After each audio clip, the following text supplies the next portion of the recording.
Let's remember that the vagus nerve goes from the brainstem and it kind of goes down the body, and it supplies the throat and it supplies the vocal cords, which is why it's associated with vocalization, and it's associated with things like swallowing as well, right?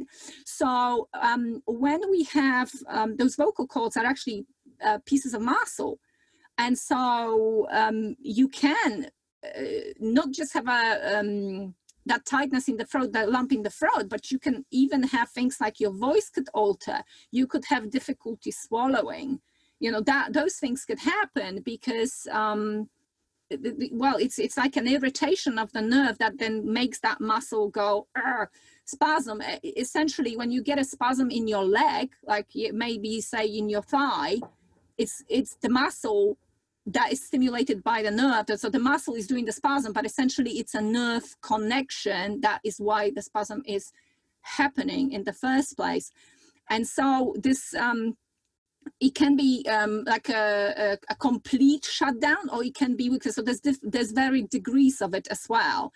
And when it comes to this viral component, I just wanted to add, when I was doing my vagus nerve connection summit, I was interviewing somebody who actually had facial paralysis following an infection of the vagus nerve. This post-viral neuropathic disorder, it's similar to when people have Bell's palsy and various other things like that. And this person, the speaker, was talking about that.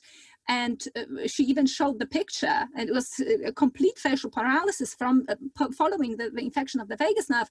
And she actually used sound healing to correct that, and she was very successful. The face returned back to her beautiful self.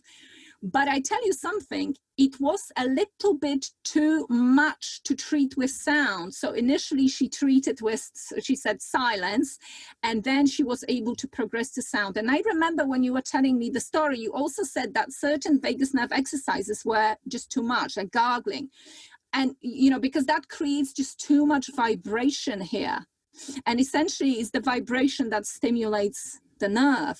But if you have the case of this, and the case is really, really bad, you may find that you need to do things progressively and a little bit more gentle, not to overstimulate, because you can actually get more of a, again, tightening response rather than the relaxation response. And I tell you what, unfortunately, the problem is self-perpetuating. Because first you get that lump in your throat, or you feel like literally somebody's just doing this, and of course that causes you to have anxiety. So you further causing the